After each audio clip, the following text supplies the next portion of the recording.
അമേരിക്കയുടെ ചരിത്രത്തിലെ ഏറ്റവും തീവ്രതയേറിയ പ്രകൃതി ദുരന്തങ്ങളിൽ ഒന്നാണ് ലോസ് ഏഞ്ചൽസിലുണ്ടായ കാട്ടുതീയെന്നും കണക്കുകൾ രാജ്യത്ത് ഏറ്റവും അധികം നാശനഷ്ടങ്ങളുണ്ടാക്കിയ കാട്ടുതീയിൽ 5 പേർക്ക് ജീവൻ നഷ്ടമായി, 1000-ലേറെ കെട്ടിടങ്ങൾ കത്തിയമർന്നു.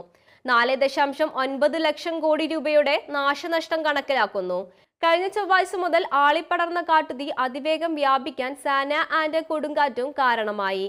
മണിക്കൂറിൽ 112 കിലോമീറ്റർ ആയിരുന്നു കാറ്റിന്റെ വേഗം. ബുധനാഴ്ചയും തുടർന്ന് കാറ്റിന്റെ ശക്തി മൂലം ആകാശമാർഗമുള്ള അഗ്നിശമന സംവിധാനങ്ങൾ തടസ്സപ്പെട്ടു. National oceanic and atmospheric administration രേഖകൾ പ്രകാരം 2005-ൽ വീശിയടിച്ച കത്രീന കൊടുങ്കാറ്റാണ് 1980-ന് ശേഷം US-ലുണ്ടായ ഏറ്റവും വലിയ പ്രകൃതി ദുരന്തം. 1717 കോടി രൂപയുടെ നാശനഷ്ടമാണ് കത്രീന വരുത്തിവെച്ചത്. 2018-ലെ കാലിഫോർണിയയിലെ കാട്ടുതീയിൽ 2.57 ലക്ഷം കോടി രൂപയുടെ നഷ്ടമുണ്ടായി.